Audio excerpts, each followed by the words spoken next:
আহসানু আমালা। আল্লাহ রাব্বুল আলামিন বলে, হায়াত দিলাম, মওত দিলাম, এ বান্দা পরীক্ষা করার জন্য কে দুনিয়াতে ভালো আমল করো। আল্লাহ রাব্বুল আলামিন বলেন, আহসানু আমালা, ভালো আমল, আমলটা যেন বেদাত মুক্ত হয়, আমলটা যেন শিরক মুক্ত হয়, এই আমলটা জাতের জন্য যথেষ্ট হয়ে যাবে। অতএব আল্লাহকে ডাকো, আল্লাহর ভয় ভীতি অন্তরে ঢুকাও। যদি আল্লাহর ভয় ভীতি অন্তরের ভিতরে থাকে তাহলে ইবাদত কবুল হবে। ইবাদত যে করব, নামাজের মধ্যে দাঁড়াইলেও আল্লাহর কথা স্মরণ হবে, নামাজটা আল্লাহর দরবারে কবুল হবে। আল্লাহর ভয় ভীতি যদি অন্তরে থাকে, যদিও তুমি দুর্বল, তুমি গরিব, তুমি অসহায়, ঘরে খাবার নাই, আল্লাহর ভয় যদি অন্তরে থাকে, আমার আল্লাহ তোমার খাবারের ব্যবস্থা করে দিবে। ইন্নাল্লাযীনা ক্বালু রাব্বুনাল্লাহ সুম্মা ইসতাকামু তাতানাজ্জালু আলাইহিমুল মালায়েকা আল্লা তাখাফু ওয়া লা তাহজানু ওয়া আবশিরু বিল জান্নাহ। ইন্নাল্লাযীনা ক্বালু রাব্বুনাল্লাহ, যারা বলে আমাদের রব আল্লাহ, সুম্মা ইসতাকামু, আর এই কথার উপর ইস্তেকামত থাকে মৃত্যুর আগ মুহূর্ত পর্যন্ত, ওই বান্দাগুনি আল্লাহকে রব হিসাবে মানে। সুম্মা ইসতাকামু তাতানাজ্জালু আলাইহিমুল মালায়েকা, ওই বান্দা দুনিয়ার জীবনটা এত সুন্দর হবে, ওই বান্দাগুনি যখন দুনিয়ার জমিন থেকে বিদায় হবে, আল্লাহ বলেন আমার ওই বন্ধুদের সামনে ফেরেশতাদেরকে পাঠায়া দিব, রহমতের ফেরেশতা। ওই ফেরেশতাগুলি ওই বান্দার রূহটা নেওয়ার জন্য তারা চলে আসবে। আল্লাহ বলে ওই বান্দার রূহটা যখন বের করা হবে কোনো কষ্ট হবে না। সুম্মা ইসতাকামু তাতানাজ্জালু আলাইহিমুল মালায়েকা, আল্লাহ ফেরেশতা পাঠায়া দিবে, আল্লাহ তাখাফু ওয়া লা তাহজানু ওয়া আবশিরু বিল জান্নাহ। আল্লাহ রাব্বুল আলামিন বলেন ওই বান্দার সামনে ফেরেশতারা গিয়ে বলবি, আল্লাহ তাখাফু, তোমার কোনো ভয় নাই, ওয়া লা তাহজানু, তোমার কোনো টেনশন নাই, আল্লাহর পক্ষ থেকে ঘোষণা দেওয়া হয়েছে, ওয়া আবশিরু বিল জান্নাহ, তুমি জান্নাতবাসী, তোমার ঠিকানা হবে জান্নাত। আমার আল্লাহ কয় যারা দুনিয়াতে আমি আল্লাহরে রব হিসাবে মানবা, আমি আল্লাহ তোমাদের জন্য আরামের জায়গা জান্নাত বানায় রাখছি। সুবহানাল্লাহ। আফা হাসিবতুম আন্নামা খালাকনাকুম আবাসা وأنكم إلينا لا ترجعون।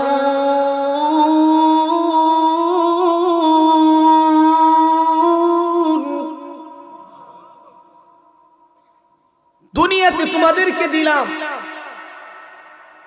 কেন দিছি? শুধু মন চাহিদা, দুনিয়া অর্জন করার লোভে শুধু দুনিয়াতে দৌড়াও। দুনিয়া কামানোর জন্য দুনিয়াতে দেই নাই, আখিরাত কামাও। দুনিয়াতে থাকা অবস্থায় আখিরাতের কথা চিন্তা করো। আল্লাহ বলেন ধারণা করিও না দুনিয়াটা তোমাকে দুনিয়াতে এমনি দিছি, মন চাই জিন্দেগি চলবা, খাইলাম ঘুমাইলাম, জীবন শেষ, মারা গেলাম, কবরের ভিতরে ঢুকলাম, সব শেষ। এই জন্য না, তোমাকে আমি আল্লাহ দুনিয়াতে দিছি একমাত্র আমি আল্লাহ ইবাদত করবা, আমি আল্লাহরে ডাকবা, আমি আল্লাহর গোলামি করবা। মা খালাকতুল জিন্না ওয়াল ইনসা ইল্লা লিয়াবুদুন।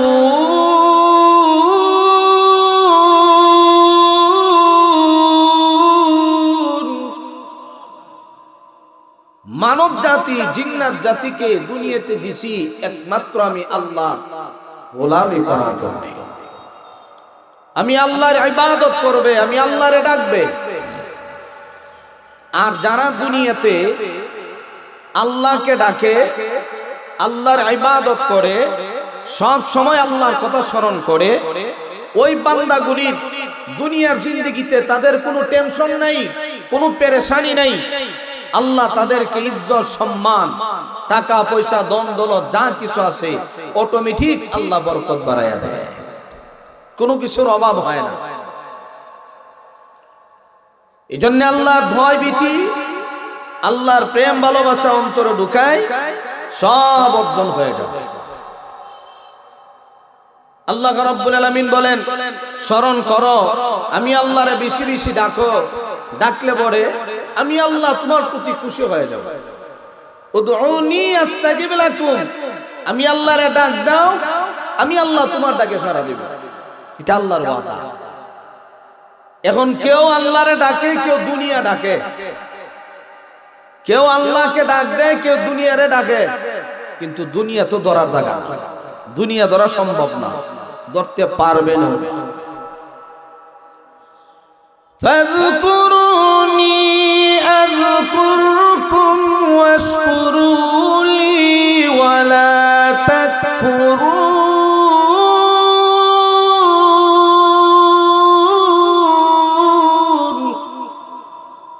আমি আল্লাহরে স্মরণ করো, আমি আল্লাহ তোমারে স্মরণ করো, সব কাজে স্মরণ করো।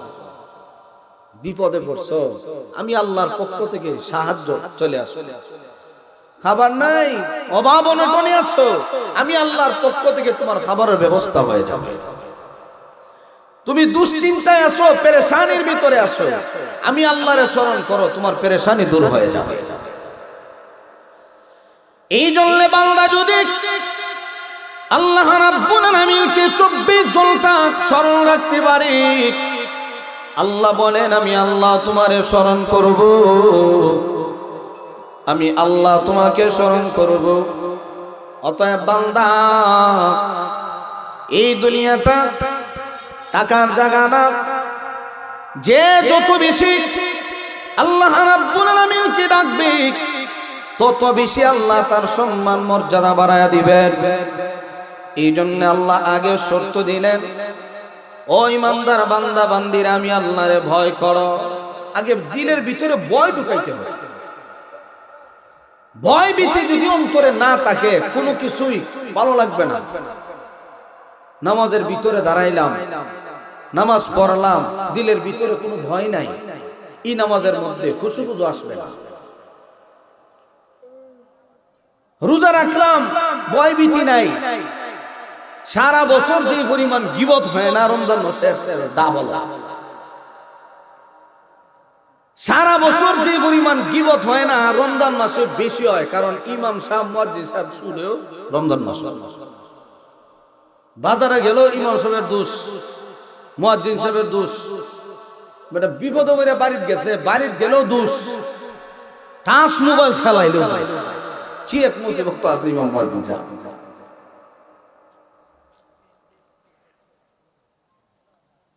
এই জন্য আগের দিলের ভিতরে আল্লাহর ভয় ঢুকাইতে হবে। আল্লাহর প্রেম যদি আমি ঢুকাইতে পারি পরিপূর্ণভাবে, তাহলে দেখবেন আমার জীবন সুন্দর হবে, আমার চলাফেরা সুন্দর হবে, সামাজিক জীবন সুন্দর হবে, পারিবারিক জীবন সুন্দর হবে। নামাজে দাঁড়াইলেও আল্লাহর ভয় অন্তরে থাকলে এই নামাজটা আল্লাহর কাছে কবুল হবে। আমাদের মাযহাবের ইমাম ইমামে আযম আবু হানিফা রাহমাতুল্লাহি আলাইহি কত বড় আল্লাহওয়ালা, কত বড় বুজুর্গ। ইমামে আযম আবু হানিফা রাহমাতুল্লাহি আলাইহি নামাজ পড়ার জন্য মসজিদে হাজির হয়ে গেলেন। মহল্লার ইমাম সাহেব বলে, হুজুর আপনি নামাজটা পড়ান। ইমামে আযম আবু হানিফা বলেন, বাবা তুমি নামাজ পড়াও।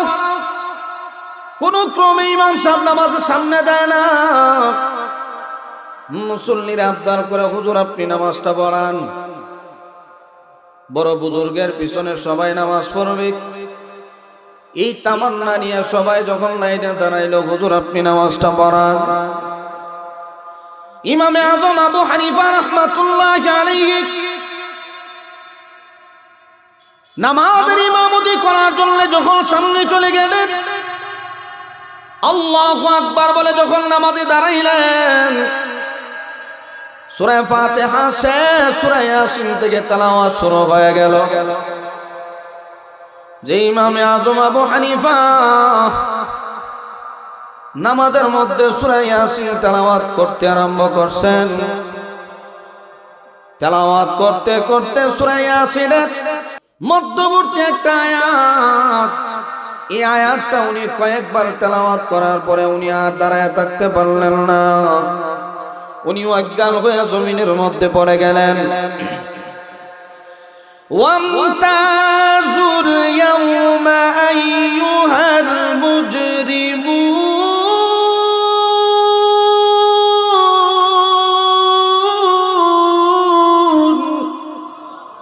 এই আয়াতটা কয়েকবার তেলাওয়াত করছে। তেলাওয়াত করার পরে হঠাৎ করে অজ্ঞান হইয়া মাটিতে পড়ে গেছে। কিছু সময় পরে মুসল্লিরা টানাটানি করে, কিছু সময় পরে হুজ যখন ফিরে আসলো, জিজ্ঞাসা করলেন, হুজুর হঠাৎ করে তেলাওয়াত করতে গিয়ে একটা আয়াত কয়েকবার তেলাওয়াত করলেন, অজ্ঞান হয়ে জমিনে পড়লেন, কারণ বলে, ও বাবারা, এই আয়াতের ভিতরে আল্লাহ রাব্বুল আলামিন জানায় দিয়েছেন, হাসরের কঠিন ময়দানে যখন মানুষগুলি দাঁড়াবে, আল্লাহ রাব্বুল আলামিন বলবেন, এ গুনাহগারেরা, নেককারদের থেকে আলাদা হয়ে যাও, আলাদা হয়ে যাও। আমি নামাজে দাঁড়ায় ধ্যান করতেছিলাম, হাসরের মাঠ যেন আমার চোখের সামনে তুলে ধরা হইল। আমি নামাজে দাঁড়ায়া অবস্থা এমন হইল, আমি চিন্তায় অজ্ঞান হয়ে গেলাম। হাসরের কঠিন ময়দানে আমিও যদি গুনাহগারের অন্তর্ভুক্ত হয়ে যাই, তাহলে আমার আল্লাহ আমাকে জাহান্নামের আগুনে দিয়ে দিবেন। এই ভয়ে আমি আর দাঁড়ায় থাকতে পারি নাই।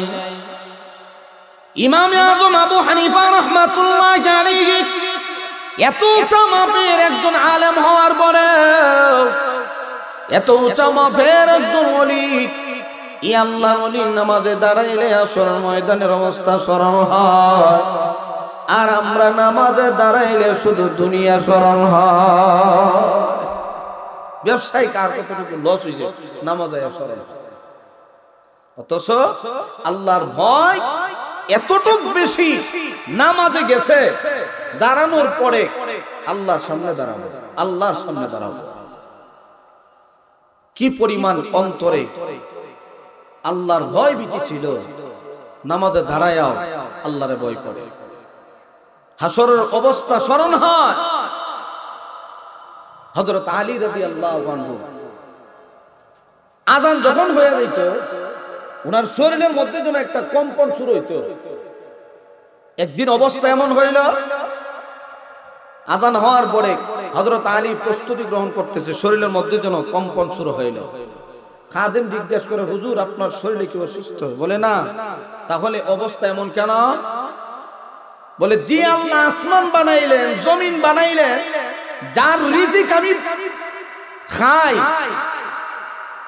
তার সামনে গিয়ে আমি দাঁড়াবো, আল্লাহর সামনে গিয়ে দাঁড়াবো। কেমনে দাঁড়াবো, কিভাবে দাঁড়াবো চিন্তা করতেছি। কিভাবে দাঁড়াইলে আল্লাহ খুশি হবে?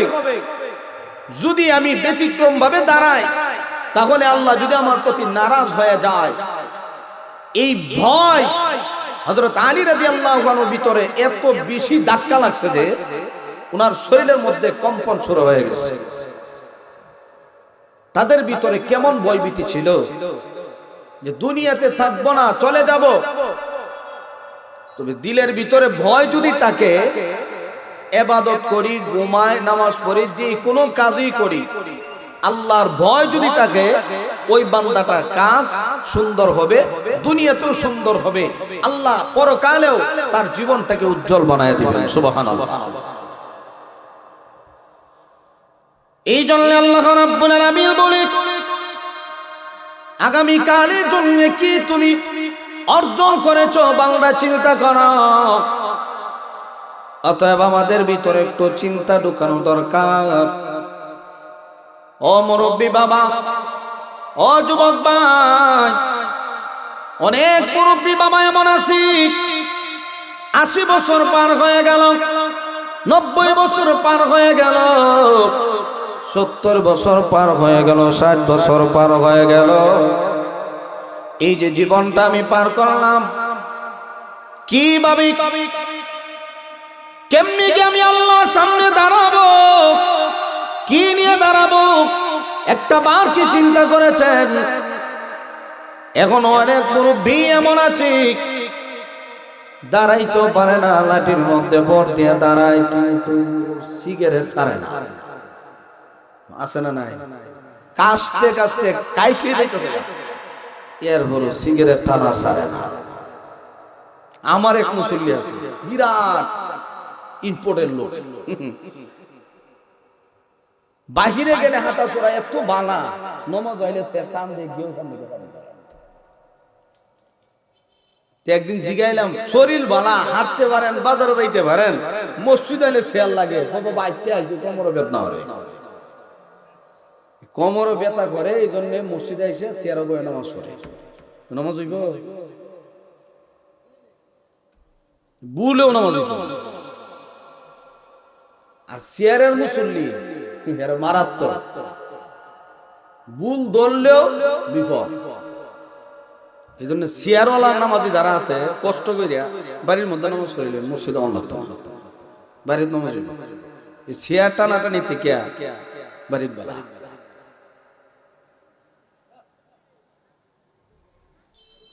এত বয়স পার হয়ে গেল, একটা বার ব্রেনের ভিতরে চিন্তা ঢুকে না, আমি এই মুহূর্তে যদি মারা যায় কি নিয়ে আল্লাহর আদালতে দাঁড়াবো, জবাবটা দিব কি? এই জন্য আল্লাহর হাবিব বলে, ও মায়ের উম্মত, আদ-দুনিয়া মাজরাতুল আখিরাহ, এই দুনিয়াটা হলো শুধুমাত্র আমলের জায়গা। আমল করো, পরকালে বদলা পাইবা। দুনিয়াতে শুধু আমলের জায়গা, আমল করো, আর এই আমলটা ইখলাসের নিয়তে করো, তাহলে দেখবা তোমার এই আমলটা কবুল হবে। আখলিস দীনাকা ইয়াকফিকাল আমালুল কালিল।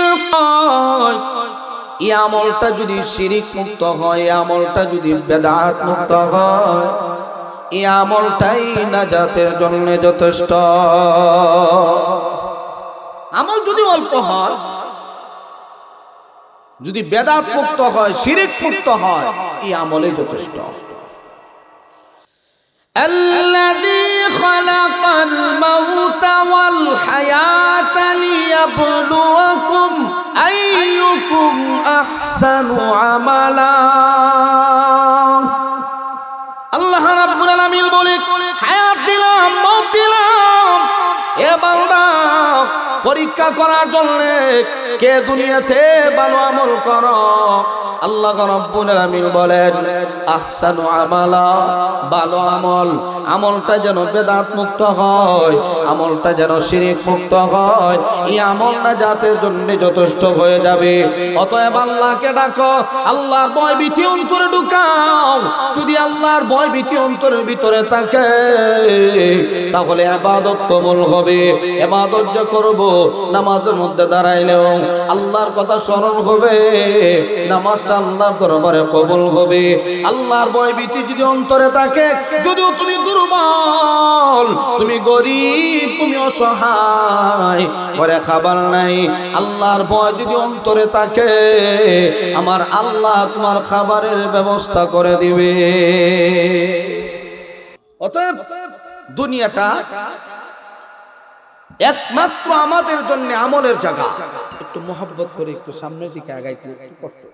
কষ্ট করে একটু সামনে আসে, পিছনে অনেক দাঁড়ায় আছে। লা ইলাহা ইল্লাল্লাহ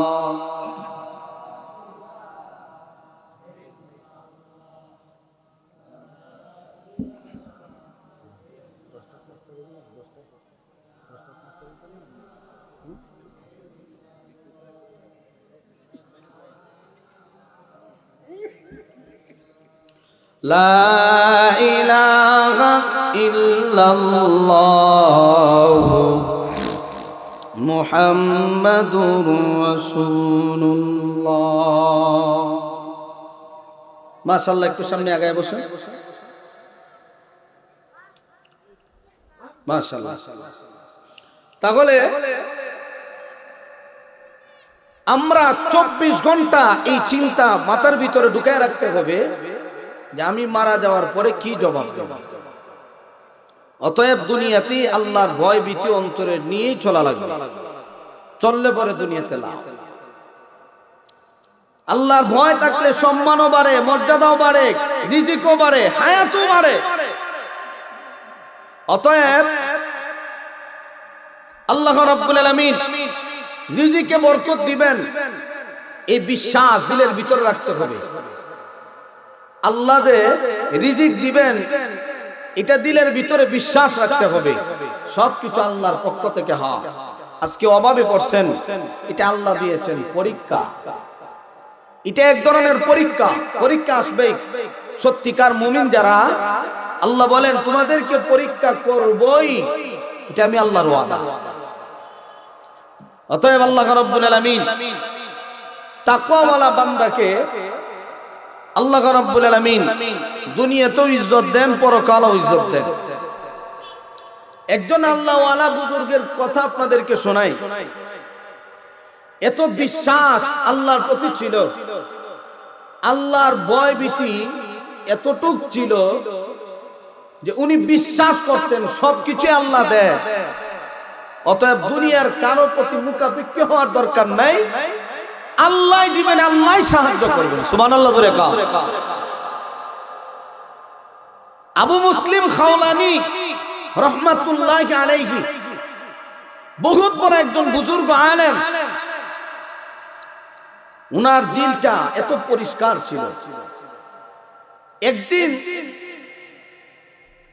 হজে যাওয়ার জন্য প্রস্তুতি চলছে, উনি এলান করে দিলেন মানুষদেরকে এলাকার মধ্যে সবাইরে জানায়া দাও কারা কারা আমি আবু মুসলিমের সাথে হজে যাবে, তারা যেন প্রস্তুত হয় আমার সাথে হজে যাবে। আবু মুসলিম খাওলানি রাহমাতুল্লাহি আলাইহি যখন জানায়া দিলেন এলান করে দাও, এলান করে দেওয়ার পরে হাজার হাজার মানুষের সমাগম, হুজুরের সাথে যাবি হজে। সবাই যখন হাজির, উনি জানায়া দিলেন শোনো, এক নাম্বার আমার সাথে যাইতে গেলে সাথে কোনো কিছুই নেওয়া যাবে না, শুধু বাহনটা ছাড়া টাকা পয়সা খাবার দাবার যা কিছু আছে কোনো কিছুই নেওয়া যাবে না। মোট কথা খালি হাত, শুধু আমার সাথে যাইবা। হজে যাইবো খালি হাতে সম্ভব? হাজার হাজার মানুষ, এর ভিতরে দেখা যায় অর্ধেক মানুষই নাই, গেছে গা। ভাই 3 দিনের লেগে কেডা কেডা যাইবেন? মসজিদ ভরা। 3 দিনের কথা কইলো 6-7 জন আছে, বাকি সব জায়গায় উঠিয়া। আবু মুসলিম খাওলানি রাহমাতুল্লাহি আলাইহি উনি যখন বললেন টাকা পয়সাও সাথে নিতে পারবা না, খাবারও নিতে পারবা না, শুধুমাত্র খালি হাত আমার সাথে যাইবা। তা মানুষগুলি জিজ্ঞাসা করে কেমনে খাবো? আবু মুসলিম খাওলানি রাহমাতুল্লাহি আলাইহি বলেন যার মেহমান হয়ে আমরা তার বাড়িতে যাব, তিনি আমাদের মেহমানদারি করবেন, আমাদের কি পেরেশানি। সুবহানাল্লাহ জোরে কাও। আমরা যার বাড়ির মেহমান হব তিনি আমাদের মেহমানদারি করবেন, টেনশন কিসে? আবু মুসলিম খাওলানি রাহমাতুল্লাহি আলাইহি এই কথা বলার পরে দেখা যায় অনেক মানুষই চলে গেল, কয়েকশো মানুষ শুধুমাত্র আছে। ওই মানুষগুলি ডাক দিয়ে অনেক ও আল্লাহর ওলি, আমরা আছি প্রয়োজনে জীবন যাক, সমস্যা নাই, আপনার সাথে আমরা সফরে যাব, আল্লাহর ঘর দেখার জন্য যাব। আবু মুসলিম খাওলানী রাহমাতুল্লাহি আলাইহি বললেন, চলো সবাই চলো। বিসমিল্লাহ বলে যখন রওনা হয়ে গেল, সফর করতেছেন, সফর চলছে, চলতে চলতে এক পর্যায়ে দেখা যায় মানুষগুলি ক্লান্ত হয়ে গেল, সওয়ারিগুলিও ক্লান্ত হয়ে গেল। এত পেটের ক্ষুধা আর সহ্য হয় না, সহ্য করতে পারে না। বাহনগুলি পর্যন্ত পেটের ক্ষুধায় চটপট করে। মানুষগুলি ডাক দেয়া কয়, ও আবু মুসলিম খাওলানী, আপনি আমাদের খাবারের ব্যবস্থা করেন। উনার বিশ্বাসটা ছিল কার উপরে? তাকওয়া ছিল কার উপরে? তাওয়াক্কুল আল্লাহর উপরে, আল্লাহ খাওয়াবে। আর মুমিন বান্দার গুণ হইল সব সময় এই বিশ্বাস তার দিলের ভিতরে আছে যে যা কিছুই আসে বা আসবে কার পক্ষ থেকে? ওয়ালা রাব্বিহিম ইয়াতাওয়াক্কালুন।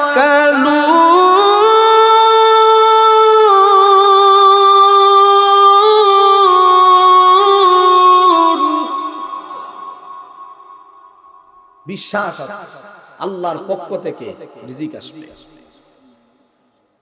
এইদিকে একটু সামনে আসুন, একটু কষ্ট করে সামনে আসেন। আবু মুসলিম খাওলানী রাহমাতুল্লাহি আলাইহি কে লোকেরা বলতেছে খাবার কই, পেটের ক্ষুধা আর সহ্য হয় না, নিজেও দিতে পারি না, বাহনও দিতে পারে না, খাবারের ব্যবস্থা করে। আবু মুসলিম খাওলানী রাহমাতুল্লাহি আলাইহি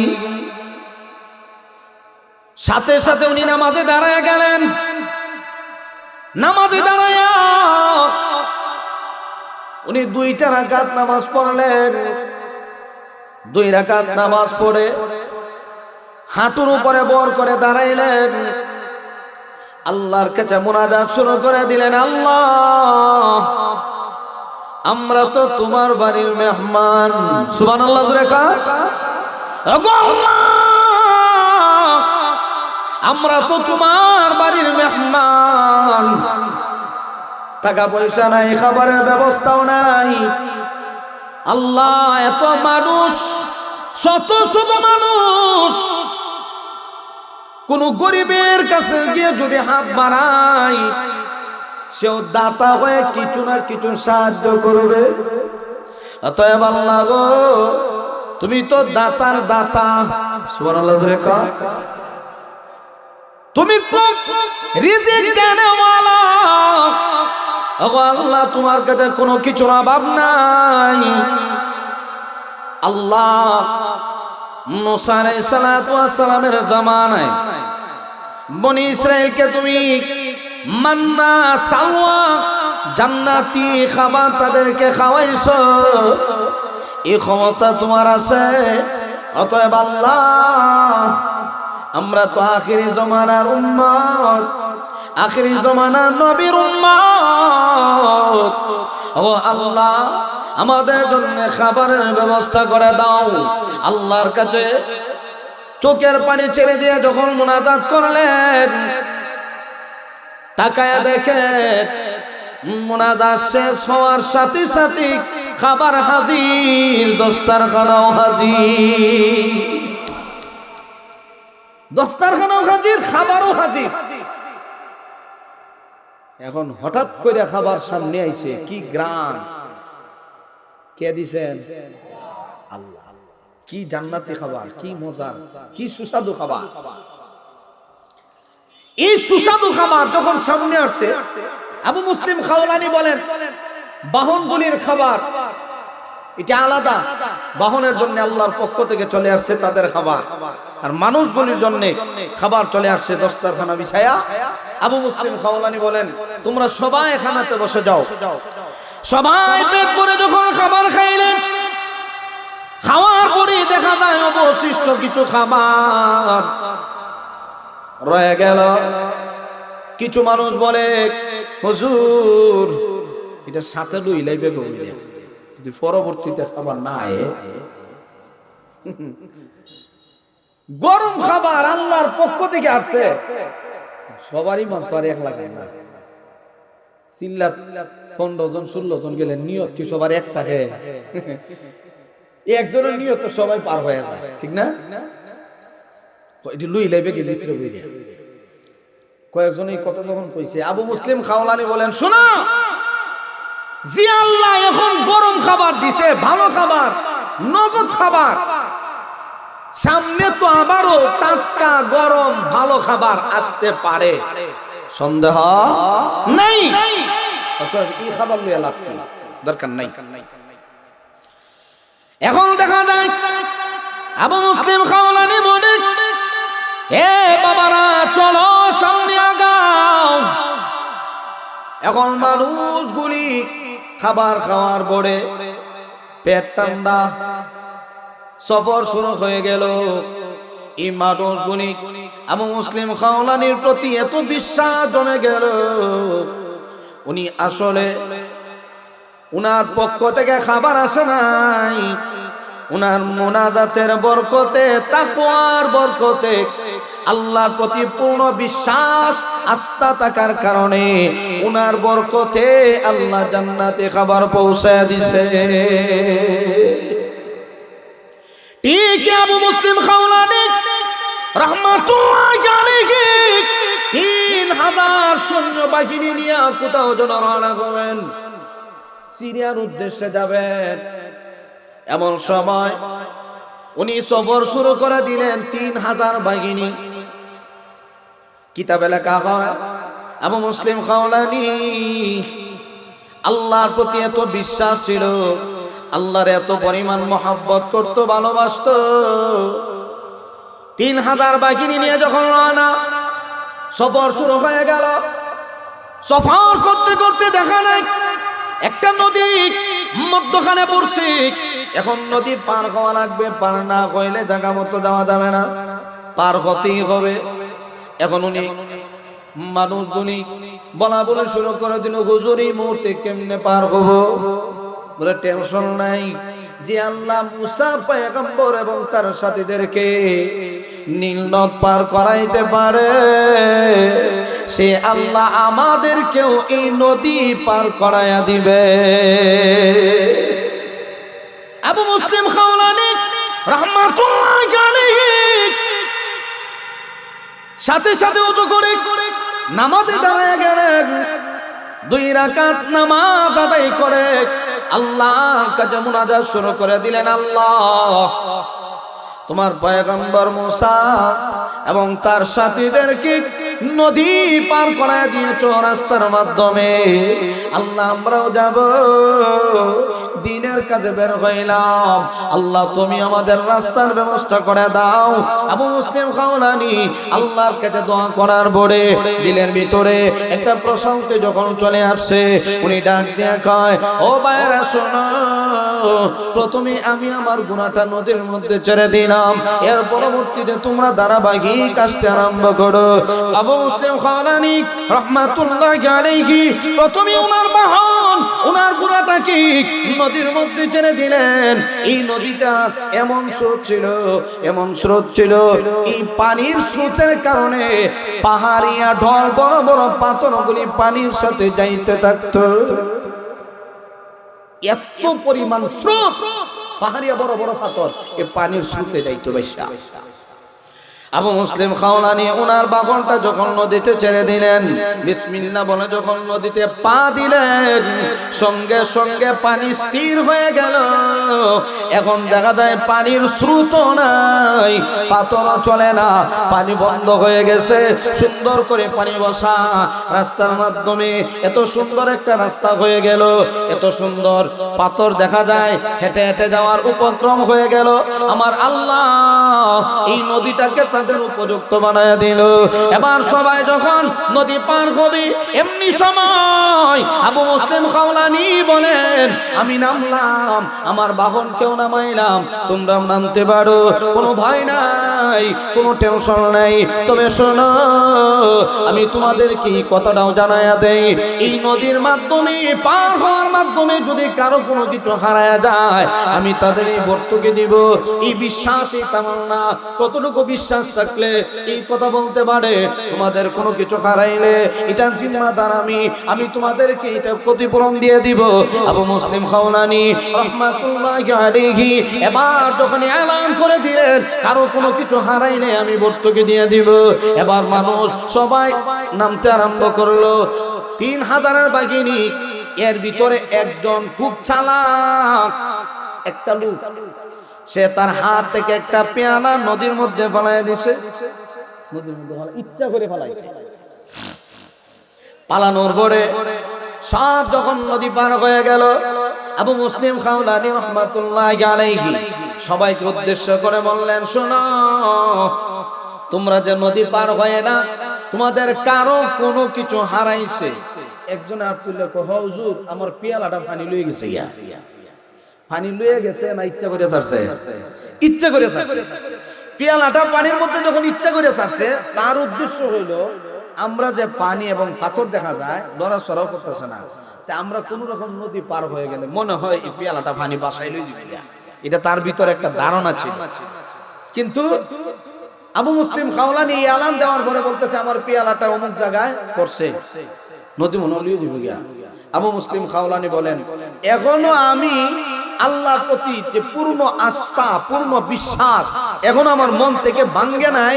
তবে তোমার পেয়ালাটা যে জায়গায় পড়ছে ওই জায়গাতেই থাকবে, বিন্দু পরিমাণও লড়বে না। সুবহানাল্লাহ করে কও। ঠিক ওই লোকটা পেয়ালাটা আনার জন্য যখন নদীর মধ্যে গেল, যে জায়গার মধ্যে ফালাইলো, ঠিক দেখা যায় ওই জায়গার মধ্যে পেয়ালাটা আছে। সে আবু মুসলিম খাওলানি রাহমাতুল্লাহি আলাইহি কতটুকু আল্লাহর প্রেম দিলের ভিতরে থাকলে, আল্লাহর ভয় অন্তরে থাকলে, আল্লাহর প্রতি বিশ্বাস রাখতে পারে যে আল্লাহ সব কিছু করতে পারে, আমি আল্লাহর কাজে বের হব, আল্লাহ সাহায্য করবে, আমার সমস্যা কি? অতএব বাবা, দুনিয়ার মায়া ছাড়েন, দুনিয়ার মহব্বত অন্তর থেকে উঠাইয়া দেন, আল্লাহর ভালোবাসা ঢোকান, আল্লাহর ভয় ভীতি অন্তরে ঢোকান। আল্লাহ রাব্বুল আলামিন দুনিয়াতেও সম্মান দিবে, পরকালেও সম্মান দিবে। আল্লাহ রাব্বুল আলামিন বলেন, যারা আমি আল্লাহকে ভয় করবা, আমি আল্লাহ তোমাদের রিজিকের ফয়সালা করব। ওয়া মাইয়াত্তাকিল্লাহা ইয়াজআল লাহু মাখরাজা ওয়া ইয়ারযুকুহু মিন হাইসু লা ইয়াহতাসিব। আল্লাহ রাব্বুল আলামিন বলেন, আমি আল্লাহর ভয় অন্তরে ঢুকাও, আমি আল্লাহ তোমাদের রিজিকের ফয়সালা করব, রিজিকের ব্যবস্থা করে দিব। আল্লাহর কথা, আল্লাহ যে রিজিক দেয় এতে কোনো সন্দেহ আছে নি? আমরা যে এত খাবার খাই, এত রিজিক আমরা ভোগ করি, কে দেয়? আল্লাহ দেয়, বিশ্বাস আছে। কিন্তু মাঝে মধ্যে বিপদে পড়লে অনেক সময় মুখ থেকে বের হয়ে যায়, আল্লাহ আমারে দেখলো আর কেউ দেখে না। আছে না? খালি আমার এই গরুটাই মরে, ছাগল একটা কোন রকম সাইজ হয়েছে কুরবানির জন্য ব্যস্ত, এটা মরে গেছে। তা আল্লাহ কি আমারই দেখলো নাকি আর কেউ দেখে না? আছে না নাই? তবে এই বিশ্বাস ভিতর থেকে বের করে দেওয়া লাগে, এটা শিরকি কথা, ঠিক না? কারণ যে আল্লাহ বিপদে ফেলায় ওই আল্লাহ আবার উদ্ধার করে। কেন করে? প্রমোশন দেওয়ার জন্য। সুবহানাল্লাহ জোরে কর। পরীক্ষা করেন, উত্তীর্ণ হইলে তোমার প্রমোশন হবে, তোমার সম্মান বাড়বে, তোমার ইজ্জত বাড়বে। ইজ্জত বাড়ানোর জন্য আল্লাহ মাঝে মধ্যে একটু টেস্ট করে, দেখি তোমার ঈমানটা কতটুকু আছে, কতটুকু আমি আল্লাহর প্রতি তোমার বিশ্বাস আছে। আল্লাহ মাঝে মধ্যে একটু পরীক্ষা করে। এই জন্য আবু মুসা আশআরী রাদিয়াল্লাহু আনহু নবীর একজন সাহাবী, উনার সাথীদেরকে নিয়ে দ্বীনের কাজে, দাওয়াতের কাজে বের হইলেন। কিতাবে লেখা হয়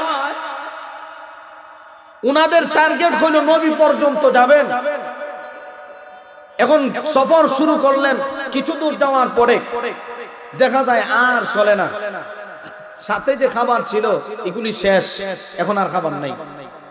এখন দুইজন রে তারা প্রতিনিধি বানাইছে, তোমরা দুইজন যাইবা নবীর কাছে গিয়া বলবা আমাদের জন্য কিছু খাবারের ব্যবস্থা যেন করেন। এই দুইজন সাহাবী প্রতিনিধি হয়ে যখন নবীর কাছে যাইতে শুরু করলো, কিছু দূর যাওয়ার পরে দেখা যায় একজন সাহাবীর ঘর থেকে কোরআনের একটা আয়াত তেলাওয়াত শোনা যায়। সাহাবী ঘরের মধ্যে বসে বসে কোরআনের একটা আয়াত তেলাওয়াত করতেছেন, সুবহানাল্লাহ জোরে কাও। এই আয়াত তেলাওয়াত শুনিয়া উনারা আর নবী পর্যন্ত যায় নাই। আয়াতটা হইল ওয়ামা মিন দাব্বাতিন ফিল আরদি ইল্লা আলাল্লাহি রিজকুহা ওয়া ইয়ালামু মুস্তাকাররাহা ওয়া মুস্তাওদাহা। পৃথিবীতে যত মাখলুকাত দুনিয়া আছে, সমস্ত মাখলুকাতের রিজিকের দায়িত্ব কার হাতে? আল্লাহর হাতে। আল্লাহ রিজিক দেয়। এই আয়াত যখন শুনছে সাহাবী দুইজন কয়, আল্লাহ যদি রিজিক দেয় তো নবীর কাছে কি হাত ধরে লাভ নাই, আল্লাহর পক্ষ থেকে একটা ব্যবস্থা হবে। দেখেন বিশ্বাস, সাহাবায়ে কেরামের বিশ্বাস আল্লাহর প্রতি কতটুকু। এই দুইজন সাহাবী নবীর কাছে না গিয়া সোজা আবার ওই দলের মধ্যে তাদের কাফেলার সাথে শরীক হবে। যখন উনাদের কাফেলার কিছু দূর আগে উনাদের তাঁবুর সামনে যখন তারা উপস্থিত হয়ে গেল, এমনি তাদের নাকের মধ্যে একটা গ্রান, খাবারের একটা গ্রান তাদের নাকের মধ্যে লেগে গেল। উনারা মনে করছেন এই দুইজন সাহাবী নবীর কাছে গেলেন, নবী কারো মাধ্যমে তারা আসার আগে তারা আমাদের কাছে খাবার নিয়ে আসলো। বুঝার মধ্যে উলট পালট হয়ে গেল। উনারা এসে দেখে খাবার গাজিন দস্তরখানার মধ্যে খাবার লইয়া রেডি। ওরা আসো, ওরা তো কি খবর দিছে নবীর কাছে, নবী খাবার পাঠাইছে, ওরা আসলে আমরা একসাথে খাবার খাবো। ওরা যখন আসছে, এত দেরি কেন? খাবার তো মোটামুটি আরো অনেক আগে এসে। ওরা আসার পরে খাওয়া দাওয়া শেষ, গুমর তীক্ষ্ণ কথাটা ওরা ভাঙে নাই। খাবার শেষ, অবশিষ্ট খাবারটা আবু মুসা আশআরী, উনি তো দলের প্রধান, বলতে চাচ্ছে ঠিক আছে আমরা তো পেট ভরে খাইলাম, যা খাইছি তো আলহামদুলিল্লাহ, এখন এই খাবারটা নবীর কাছে নিয়ে পৌঁছায় দাও। নবীর অন্যান্য সাহাবীরা দেখাই নিয়ে পৌঁছায় দাও। এরা টেনশন হইল, গেলাম নবীর কাছে, আইলো কই থেকে খাবার, আর এত মজার খাবার এটা আবার নবীর কাছে যাইব, বিষয় বুঝলাম। তো ওই যে কোরআনের আয়াত, বিশ্বাস আল্লাহর উপরে, রিজিক দেয় আল্লাহ, এই বিশ্বাস নিয়ে আবার যখন ফিরছে, আল্লাহু আকবার, সুস্বাদু খাবার খাওয়ার পরে খাবার নিয়ে দুইজন সাহাবী মনে করছে মনে হয় নবীর কাছ থেকে আসতে তো পারে, অসম্ভবের কিচ্ছু না, খাবার নিয়ে গেছে নবীর কাছে।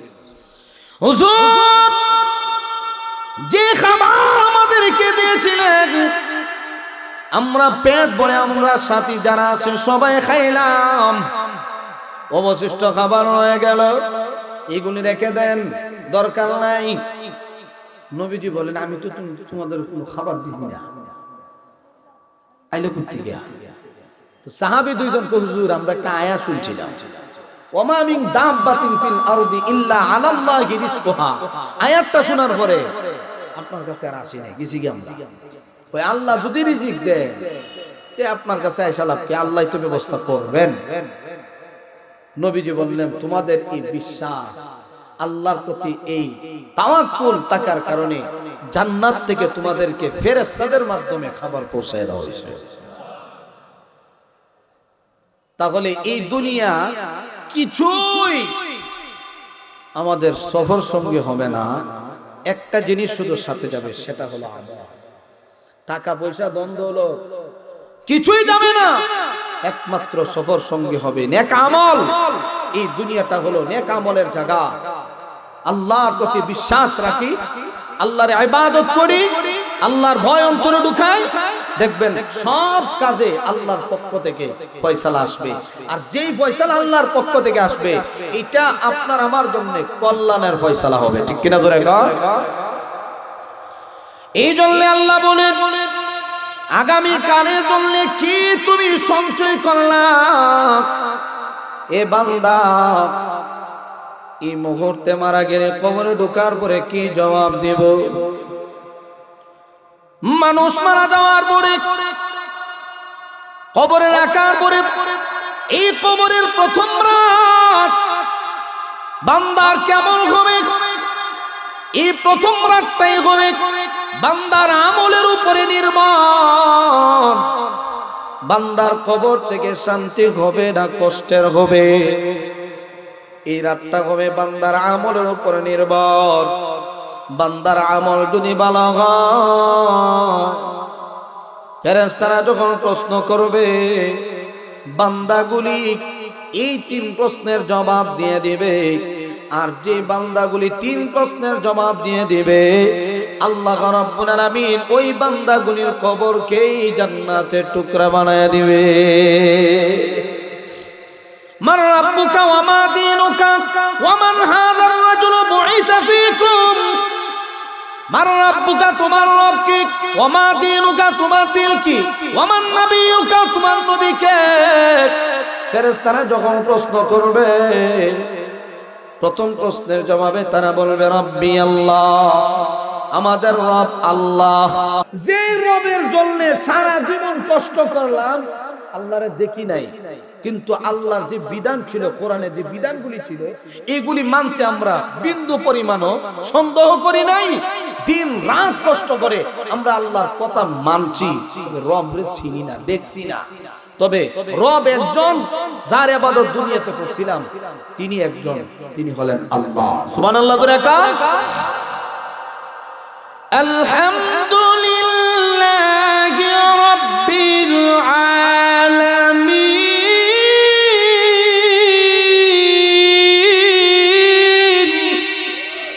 আর রাহমানির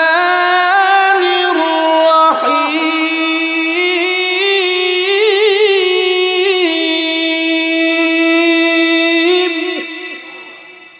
যিনি সমস্ত পৃথিবী সৃষ্টি করছেন, 7 আসমান 7 জমিন তিনি বানাইলেন, তিনি তো আল্লাহ। রাব্বি আল্লাহ, আমাদের রব আল্লাহ। কারণ ওরা দুনিয়াতে সব সময় রবের কথা স্মরণ করছে, দিলের ভিতরে সব সময় আল্লাহর কথা তার দিলের ভিতরে স্মরণ হইতো। এই জন্য কবরে গিয়াও বান্দা স্মরণ হয়ে যাবে, জবাব দিয়ে দিবে। সুবহানাল্লাহ করে কর ইন্নাল্লাযীনা ক্বালু রাব্বুনাল্লাহ সুম্মা ইসতাকামু তাতানাজ্জালু আলাইহিমুল মালায়েকা আল্লা তাখাফু ওয়া লা তাহজানু ওয়া আবশিরু বিল জান্নাহ। ইন্নাল্লাযীনা ক্বালু রাব্বুনাল্লাহ, যারা বলে আমাদের রব আল্লাহ, সুম্মা ইসতাকামু, আর এই কথার উপর ইস্তেকামত থাকে মৃত্যুর আগ মুহূর্ত পর্যন্ত ওই বান্দাগুলি আল্লাহকে রব হিসাবে মানে। সুম্মা ইসতাকামু তাতানাজ্জালু আলাইহিমুল মালায়েকা, ওই বান্দা দুনিয়ার জীবনটা এত সুন্দর হবে, ওই বান্দাগুলি যখন দুনিয়ার জমিন থেকে বিদায় হবে আল্লাহ বলেন আমার ওই বন্ধুদের সামনে ফেরেশতাদেরকে পাঠায়া দিব, রহমতের ফেরেশতা আজরাইলের সাথে 500 রহমতের ফেরেশতা হাজির হবে। ওই ফেরেশতাগুলি ওই বান্দার রূহটা নেওয়ার জন্য তারা চলে আসবে। আল্লাহ বলে ওই বান্দার রূহটা যখন বের করা হবে কোনো কষ্ট হবে না। সুম্মা ইসতাকামু তাতানাজ্জালু আলাইহিমুল মালায়েকা, আল্লাহ ফেরেশতা পাঠায়া দিবে আল্লা তাখাফু ওয়া লা তাহজানু ওয়া আবশিরু বিল জান্নাহ। আল্লাহ রাব্বুল আলামিন বলেন ওই বান্দার সামনে ফেরেশতারা গিয়া বলবি আল্লা তাখাফু তোমার কোনো ভয় নাই, ওয়ালা তাহজানু, তোমার কোনো টেনশন নাই। আল্লাহর পক্ষ থেকে ঘোষণা দেওয়া হয়েছে, ওয়া আবশিরু বিল জান্নাহ, তুমি জান্নাতবাসী, তোমার ঠিকানা হবে জান্নাত। আমার আল্লাহ কয়, যারা দুনিয়াতে আমি আল্লাহরে রব হিসাবে মানবা, আমি আল্লাহ তোমাদের জন্য আরামের জায়গা জান্নাত বানায় রাখছি। সুবহানাল্লাহ, আল্লাহ জান্নাত বানায় রাখছেন। ওয়ামা দীনুকা, তোমার দিন কি? ওই নেককার বান্দাগুলি বলবে, দীনিয়াল ইসলাম, আমার ধর্ম ইসলাম। ওই বান্দা বলবে, আমার ধর্ম ইসলাম আছে। ইসলাম থেকে বাইরে যারা গির্জায় গিয়ে হাজির হয়ে যায়, সেজদা মারে, বুট আনার লাগিয়া দান্দাবাজি কইরা ইমান বিক্রি কইরা দেয়, এ কইতে পারবো না আমার দিন ইসলাম। কথা কন না দিন, হে ইসলাম ধর্ম থেকে বাইরে গেছে, হিন্দু ধর্ম গেছে। নামে মুসলমান, টুপিও ঠিক আছে, পাঞ্জাবিও ঠিক আছে, সুরতও ঠিক আছে, ভিতরে মগর ইমান নাই। ঠিক কিনা জোরে কান? শিশির মুনি দেখছেন না ফেসবুকে কি তুই পাস করতেছ, এ বিচ্ছেলছি কিছু টাকা পয়সা মনে পাইছে, এটা লাই বেশি দেখছে। ভাইরাল হওয়া, যদি ভাইরাল হওয়ার দান্দা বুঝতে হয়, এই পথ ছাড়া আর কোনো পথ নাই। কালকের আগের দিন দেখলাম এক মোল্লা টুপি ফাগরি উগলি লাগাইয়া হিন্দু মুসলিম ভাই ভাই, আমার বাবা হিন্দু আছেন, আমার দাদাও হিন্দু আছেন, বেটা বলতে মাইক পাইয়া স্পিকারের সামনে, সাংবাদিকের সামনে কইতাছে, আমরা এই দিলের ভিতরে বিশ্বাস রাখি হিন্দু মুসলিম ভাই ভাই, আমার বাবাও ছিল হিন্দু, আমার দাদাও ছিল হিন্দু, তুই কি মুসলমান, তুই ফাগরি লাগাইছ? ফাগরি লাগায়, টুপি লাগায়, হ্যাঁ হিন্দু মুসলিম ভাই। এই বর্তমানে যে একটা কুসংস্কার শুরু হয়েছে, একটা মারামারি, আল্লাহ বালা জানে দেশ কোন পর্যন্ত যাইবে। ওই নবীর হাদিস, সকালবেলা ঈমান আছে, বিকালে নাই। বিকালে ঈমান আছে, সকালবেলা আছে কিনা খুঁজে দেখো।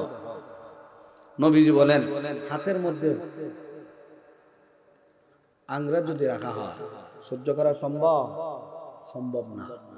হাতের মধ্যে আঙ্গুরা, এটা রাখতে যেমন কষ্ট হবে, আখিরি জমানার উম্মতরা ঈমান বাঁচানোটাও তেমন কষ্ট হবে। এখন যে অবস্থা শুরু হইল, আল্লাহ বালা জানে কতটুকু ঈমান আমাদের ভিতরে আছে। সব চেয়ারের লোক, টাকার লোক, ঈমান যেমন সেমনে যান, সমস্যা নাই। চেয়ার পাইছি আলহামদুলিল্লাহ, টাকা পয়সা পাইছি সমস্যা নাই, ঈমান দরকার নাই। নাউজুবিল্লাহ বলে। এজন্য আগে ঈমান, না আগে টাকা পয়সা, আগে ঈমান।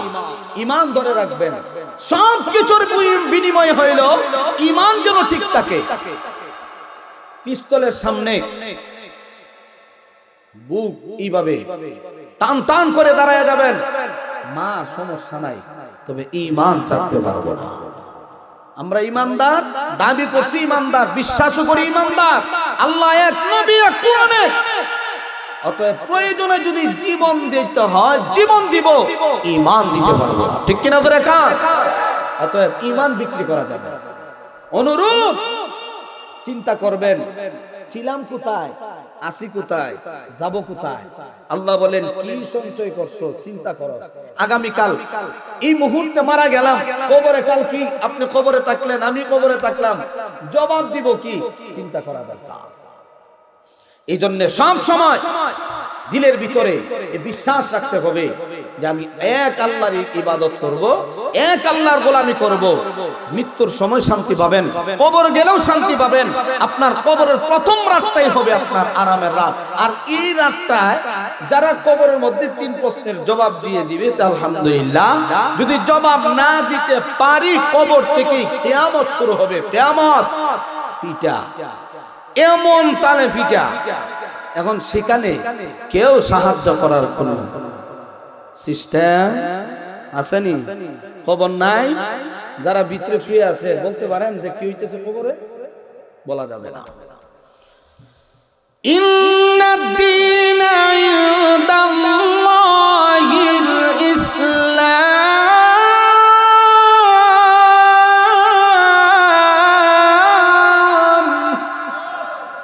আল্লাহর কাছে মনোনীত ধর্মের নাম ইসলাম। ইসলাম ধর্ম দিলের ভিতরে রাখবেন। ইসলাম যদি খালি মুখে ইসলাম, ভিতরে নাই, মুহ নাই, শরীরও নাই, 3.5 হাত বডির ভিতরে সুরতে মুসলমান, কিন্তু ইমানদারের কোনো লেশ মাত্র নাই, এমনটা না। দিলে প্রাণে বিশ্বাস রাখতে হবে আমি যেহেতু মুসলমান, আমার দ্বারা যেন কোনো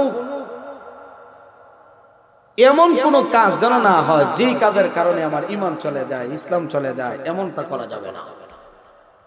3 নাম্বার প্রশ্ন, ওমান নবিয়ুকা, তোমার নবীকে? ঈমানদার বান্দা জবাব দিয়ে দিবে মুহাম্মাদুর রাসূলুল্লাহ,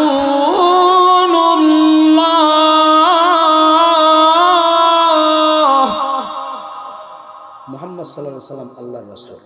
3 প্রশ্নের জবাব শেষ। ঘুমান, আরামে ঘুমান, কেউ আর আপনাদেরকে ডিস্টার্ব করবে না। ফেরেশতারা জানায় দিবে আল্লাহ এই কবরের সাথে জান্নাতের একটা সুরঙ্গ পথ সৃষ্টি করে দিবেন, জান্নাত থেকে একটা আবহাওয়া, আরামের আবহাওয়া, এয়ার কন্ডিশন সিস্টেম করে দিবেন, একদমই হাসরের মাঠ কায়েম হবে। সুবহানাল্লাহ। জবাব না দিতে পারলেই কবর থেকে হাসর শুরু হবে। ইযা মাতাল ইনসান কামাত কিয়ামাতুহু, আল্লাহর হাবিব বলেন হে মায়ের উম্মত, কবর থেকে কিয়ামত শুরু হয়ে যাবে। ঈমান আমল যদি ভালো না হয় তাহলে কবর থেকে শাস্তি শুরু হবে, শাস্তি। অতএব তুমি যতই দুনিয়াতে বাহাদুরি করো না কেন, এই বাহাদুরি কবরে গিয়ে চলবে না। এ বাবা, যতই তোমার টাকা পয়সা থাকুক না কেন, এই টাকা পয়সার বিন্দু পরিমাণ দাম কবরে আছে। এই টাকা পয়সার দাম আছে যদি টাকা পয়সাটা সঠিক কাজে ব্যয় হয়। ঠিক কিনা জোরে কর? সঠিক কাজে টাকা ব্যয় হবে দূরের কথা, ভালো কাজের টাকা চাইলে টাকা নাই, আর গান বাজনা নাচ গানও টাকা পয়সা চাইলে টাকা পয়সার অভাব নাই। ঠিক না? এক মাহফিলে চেয়ারম্যান সাহেব আমার লোকে বই দিচ্ছে, কইছিলাম যে গান বাজনার টাকা চাইলে চেয়ারম্যান সাহেব না মেম্বার সাহেব চাইও টাকা দিব 50,000, আর শর্ত দিব চেয়ার যেন সামনে থাকে, মাইজ দেখতো চেয়ার যেন সামনে থাকে। টাকা 50 না, প্রয়োজনে লাখ টাকা নেবে, সমস্যা নাই, চেয়ারটা সামনে রাখিস। আর মাদ্রাসার কথা কইলে এটা অফিসে গেলে 500 টাকা ধরাই দেওয়া, টাকা পয়সা নাই।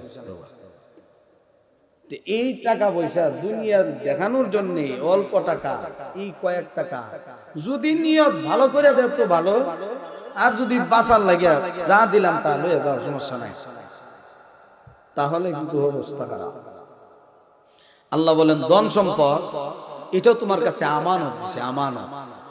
সন্তান, ধন সম্পদ এটা আমানত। প্রশ্ন করা হবে কোন কাজে তুমি তোমার টাকা পয়সা ব্যয় করছো, তোমার ছেলে মেয়েকে কেমনে তুমি পরিচালনা করছো।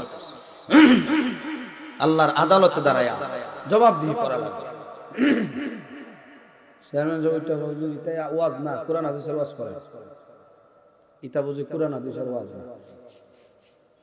আল্লাহ রাস্তা চাইলে টাকা পয়সা নাই, গান বাজনা চাইলে টাকা পয়সার অভাব। ওয়ালাম নাকুনু তুইমুল মিসকিন,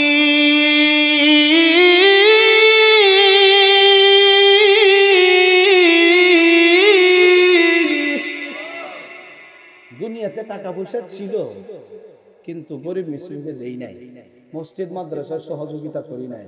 তখন গিয়ে স্বীকার করবো কারণ সামনে পিস্তল আছে, কাবজা করার টাইম নেই, চুল পরিমাণ পা লড়ার কোনো সুযোগ নাই। তখন এমনি স্বীকার করবো আমি এটা করছি, এটা করছি, এটা করছি, এটা করছি। এখন ঠেলা তুলে যখন স্বীকার করবো, আসিন কি করে আল্লাহ দেই নাই, দেই নাই। সমালোচনা করে বিপদে পড়লে না আমি তো এটা আসলাম না, ইমাম সাহেবরা বিদায় করছে, হে বেড়া আমি কি করছি, আমি কিচ্ছু করছি না, লাগাই দিছে ওই। কিন্তু লাস্টে গিয়ে দেখা যায় বিপদে তখন বলবো তো না হলে আমি না। وَكُنَّا نَخُوضُ مَعَ الْخَائِضِينَ,